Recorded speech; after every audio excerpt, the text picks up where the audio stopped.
Shalom, shalom, queridos amigos. Bienvenidos un día más a Israel a Diario. Hoy es lunes 3 de febrero, 5 del mes de Shvat. Comenzamos la semana juntos. Shavua Tov, una excelente semana para todos. Llevamos 486 días en esta cuenta que comenzó el 23 de octubre de 2023 y todavía hay 79 rehenes en la Franja de Gaza.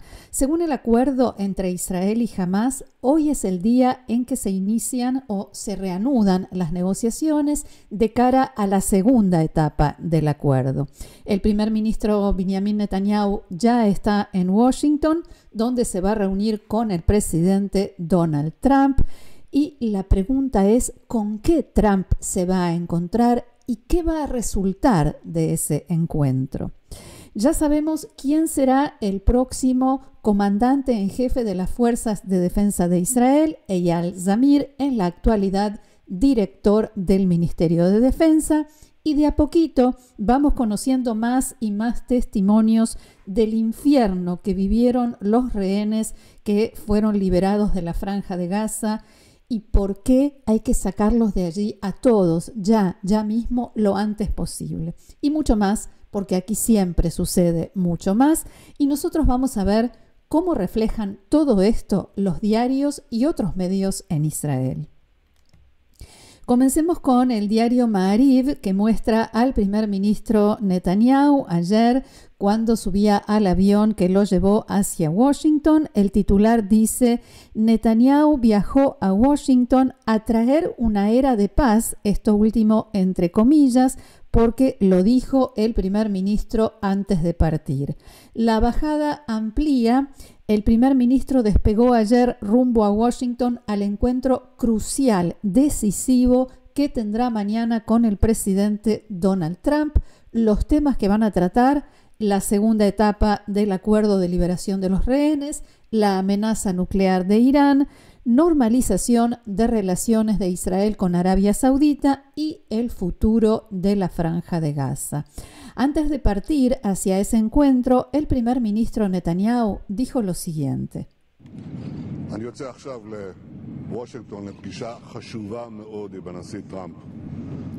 Salgo ahora hacia Washington a una reunión sumamente importante con el presidente Trump. El hecho de que este sea su primer encuentro con el líder de otro país desde que asumió el cargo tiene un gran significado para el Estado de Israel. En primer lugar, muestra la fuerza de la alianza entre Israel y Estados Unidos y también muestra la fuerza del vínculo que hay entre nosotros. Un vínculo que ya produjo grandes cosas para el Estado de Israel y la región, y también trajo los acuerdos históricos de paz entre Israel y 4 países árabes, los acuerdos de Abraham que lideró el presidente Trump. Creo que en esta reunión también trataremos los temas cruciales que nos ocupan: el triunfo sobre Hamás, el regreso de todos nuestros rehenes y el enfrentamiento con el eje iraní en toda su extensión, un eje que amenaza tanto al Estado de Israel como a Medio Oriente y al mundo entero. Pienso que con el trabajo y el esfuerzo conjunto con el presidente Trump podemos cambiar aún más el Medio Oriente y para bien. Podemos reforzar la seguridad de Israel, ampliar el círculo de paz aún más y podemos traer una era maravillosa que no habíamos soñado de prosperidad, seguridad y paz desde una posición de fuerza, decía el primer ministro Netanyahu. El primer ministro se refería a los acuerdos de Abraham, como dijimos, mediante los cuales Israel estableció relaciones con los Emiratos Árabes Unidos, Bahrein y Marruecos durante el primer mandato de Trump. Arabia Saudita no se unió a los acuerdos en 2020 y nunca reconoció a Israel, al menos hasta ahora. La normalización de relaciones con Arabia Saudita estaba muy cerca, dicen algunos, en camino, dicen otros, cuando Hamás atacó Israel y cometió la masacre del 7 de octubre y quedó prácticamente archivada debido a la guerra, pero también por la exigencia del reino saudita de que Israel abra un horizonte diplomático para un futuro Estado palestino, que digan algo así como habrá un diálogo, se iniciarán negociaciones o conversaciones, un horizonte, una posibilidad. Durante la campaña electoral, Trump dijo que esperaba aprovechar el impulso del acuerdo de alto el fuego en Gaza para ampliar los acuerdos de Abraham e incluir a Arabia Saudita. El enviado especial de Trump a Medio Oriente, Steve Witkoff, dijo que Qatar, que es uno de los mediadores en las negociaciones de alto el fuego, también es candidato a la normalización, algo que desde Israel se ve un poco más difícil, entre otras cosas, debido a la estrecha relación que hay entre Qatar y Hamás, e insisto con entre otras cosas. Volviendo a la agenda del primer ministro en Estados Unidos, antes del encuentro con Trump se reunirá con el enviado norteamericano Steve Witkoff, que estuvo muy involucrado en las negociaciones de alto el fuego y liberación de los rehenes, incluso antes de que Trump volviera a asumir el cargo el 20 de enero. Y de hecho, esta reunión se considera el comienzo de las negociaciones por la segunda etapa del acuerdo. Radio Galei Tzahal decía en la mañana de hoy que los familiares de rehenes que viajaron a Estados Unidos debido al viaje de Netanyahu y que estarán afuera de la Casa Blanca no van a poder entrar a la reunión, pero que el primer ministro sí va a hablar con ellos cuando él termine el encuentro con Trump. Decía entonces que esta es el punto de partida de la segunda etapa de negociaciones. Sin embargo, hay cada vez más informes, decía también el diario Ma'ariv, que indican que Netanyahu tiene intención de reanudar la guerra una vez termine la liberación de rehenes en lo que se estableció como primera etapa. Y esto es algo que no quiere la administración Trump. El presidente Trump lo ha dicho abiertamente y en más de una ocasión, pero sí, así lo exige el ala de extrema derecha del gobierno de Netanyahu, volver a los combates. Este fin de semana varios medios reportaron que Netanyahu canceló una reunión que tenía prevista con los principales negociadores israelíes en el tema de los rehenes, y Canal 12 de la televisión israelí informó que el primer ministro está considerando nombrar al ministro Ron Dermer como jefe del equipo negociador de Israel para las conversaciones indirectas con Hamás de aquí en adelante. Dermer es un político muy cercano, muy allegado a Netanyahu y en este caso reemplazaría al jefe del Mossad, David Barnea, a cargo o al mando de estas negociaciones. Barnea seguiría en contacto con Qatar y Egipto y Dermer sería el enlace con Estados Unidos. Por el momento, la oficina del primer ministro desmintió estos informes. Mientras tanto, el gobierno en Jordania anunció que el rey Abdullah II aceptó una invitación para visitar la Casa Blanca y reunirse con el presidente estadounidense Donald Trump a finales de este mes. Y este encuentro se produce en un momento delicado, diríamos, mientras el presidente Trump sigue insistiendo con su idea de reubicar, reasentar a gran parte de los habitantes de la Franja de Gaza en otros lugares, especialmente Egipto y Jordania. Trump habla aproximadamente de 1,5 millones de palestinos porque, según observó, la Franja de Gaza es un desastre en sus palabras. Los gobiernos de Egipto y Jordania rechazaron de plano cualquier propuesta de este tipo, al igual que otros países, los gobiernos de otros países en la región, a pesar de la insistencia de Trump y a pesar de que Trump sigue diciendo que finalmente lo harán, los van a recibir. Este fin de semana, los ministros de Relaciones Exteriores de Egipto, Jordania, Emiratos Árabes Unidos, Arabia Saudita y Qatar emitieron un comunicado conjunto en el que rechazaron cualquier desplazamiento forzoso de palestinos, abro comillas, en cualquier forma o bajo cualquier circunstancia o justificación. Trump habló por teléfono también este fin de semana con el presidente de Egipto, Abdel Fattah al-Sisi, por primera vez desde que hizo estas declaraciones que generaron muchísima polémica. Ninguno de los comunicados de prensa de los dos países, de Egipto y de Estados Unidos, hacen referencia alguna al tema este del desplazamiento de los palestinos. Sí, otras frases, digamos, de circunstancia, pero nada sobre este asunto. Los diarios de hoy destacan que ayer Emily Damari, una sobreviviente del cautiverio de Hamás que fue liberada hace 2 semanas, regresó a su casa en Kfar Aza por primera vez. Allí vio las ruinas de su departamento, de donde los terroristas de Hamás la secuestraron el 7 de octubre y luego la retuvieron en la Franja de Gaza durante 471 días.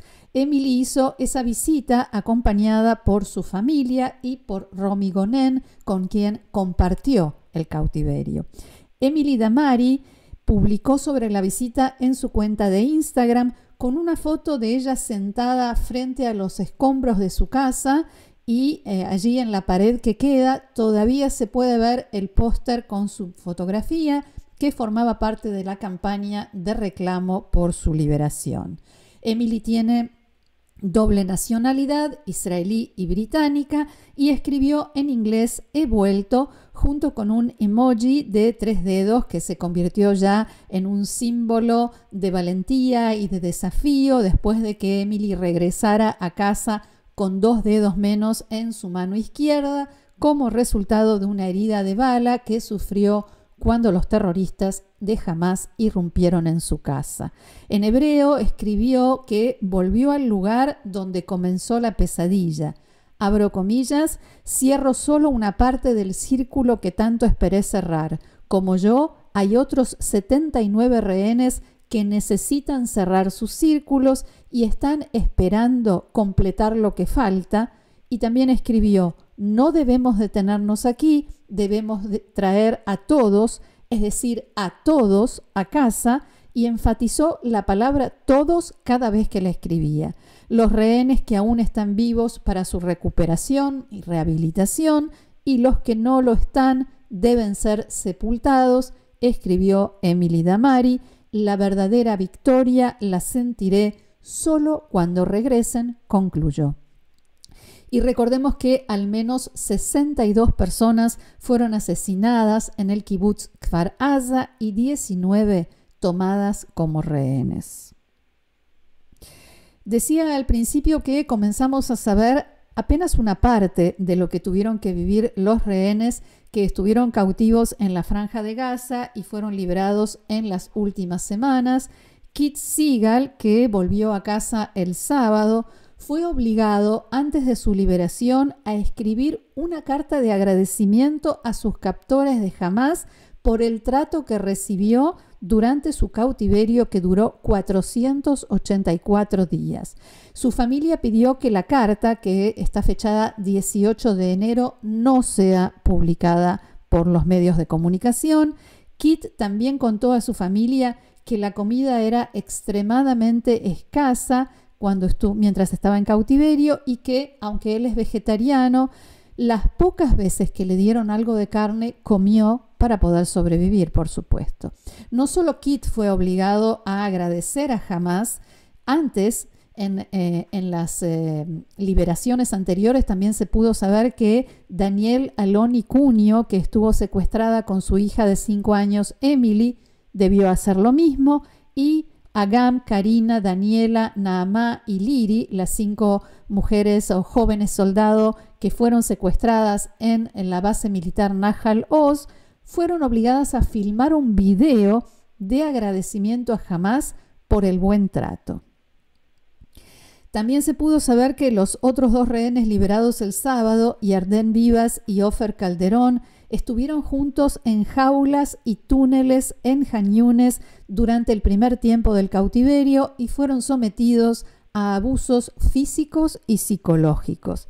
Recordemos que a Yarden Vivas lo obligaron a filmar un video después de que obligaron a otros rehenes a comunicarle que su esposa Shiri y sus niños Ariel y Kfir habían muerto en un ataque de las Fuerzas de Defensa de Israel. Según informó la televisión pública Kan, los hombres de Hamás le hablaban incesantemente de su familia y, según dicen ahora sus familiares que lo recibieron el sábado, Yarden sobrevive ahora aferrado a la esperanza de recuperar a Shiri y a los niños.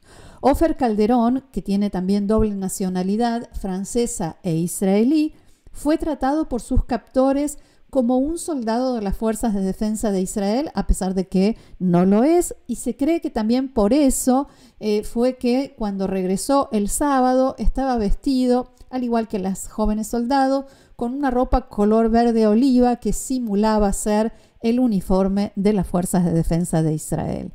Y de estos testimonios espeluznantes, que como decía son apenas un poquito de lo que se ha sabido hasta ahora y de lo que estas personas han tenido que vivir y soportar, vamos a un apunte de la región de Medio Oriente, en Siria. El presidente interino de Siria, Ahmed al-Shara, llegó en la tarde de ayer a Arabia Saudita en su primer viaje al extranjero desde que tomó el control del país, desde que derrocó al régimen de Bashar al-Assad, en un movimiento que probablemente intenta mostrar el cambio de Damasco, que se aleja de Irán como su principal aliado regional. Y no solamente eso. Ahmad al-Shara, que en el pasado fue aliado de Al-Qaeda, como sabemos, y que se inició en la organización Estado Islámico, viajó a Riad junto con el ministro de Relaciones Exteriores de su gobierno, Asad al-Shaibani. Los dos hombres viajaron en un avión saudí con una bandera saudí bien visible que se ocuparon de mostrar todo el tiempo sobre la mesa donde ellos se encontraban. La televisión estatal saudita destacó el hecho de que este sea el primer viaje al exterior de al-Shara. Ahmed al-Shara, que antes era conocido por su nombre de guerra Mohammed al-Julani, fue recibido en las últimas horas por el príncipe heredero de Arabia Saudita, Mohammed bin Salman, que es en realidad quien gobierna el reino, y ahí los veíamos hace instantes en la foto. Después al-Shara dijo en un comunicado: mantuvimos una larga reunión durante la cual sentimos y escuchamos un deseo genuino de apoyar a Siria en la construcción de su futuro. O sea, traducción, mantuvimos una reunión con el príncipe heredero de Arabia Saudita y nos dio a entender que habrá dinero para el nuevo gobierno en Siria. Y más allá de estas declaraciones de circunstancias y del comunicado que también publicó el gobierno saudita, está claro que todo este cambio está haciendo que se muevan todavía las fichas del rompecabezas que es Medio Oriente. Arabia Saudita vuelve al centro e Irán sigue siendo desplazado. Irán ahora ya no es quien manda en Siria, por lo menos detrás de bambalinas como solía hacer, lo cual debilita su influencia regional y tampoco cuenta ya con el tráfico de armas y dinero a través de Siria hacia Hezbollah en el Líbano, donde también cambiaron las cosas de una forma que no favorece a Irán, como hemos visto en las últimas semanas, y también ha perdido el tráfico de drogas desde Siria a los países del Golfo, que había sido un factor desestabilizador muy importante que utilizaba Irán. Siria, por su parte, quiere volver a ser un país aceptado en el mundo árabe y, por sobre todas las cosas, está presionando para que se levanten las sanciones internacionales que perjudican su ya maltrecha economía por tantos años de guerra civil y por la corrupción del gobierno, y además para poder recibir la ayuda, la muchísima ayuda internacional que necesita para reconstruir el país, y espera poder contar con ello de parte de los países del Golfo, muy especialmente de Arabia Saudita. Hasta aquí nuestro encuentro de hoy. muchísimas gracias por haberlo compartido con nosotros una vez más. Les reitero la invitación de seguirnos en el canal, compartirlo y suscribirse, como así también unirse a nuestro grupo de amigos debajo de este video donde dice precisamente unirse. Muchas gracias nuevamente. Los espero mañana aquí en Israel a Diario. Que tengamos buenas noticias. Shalom.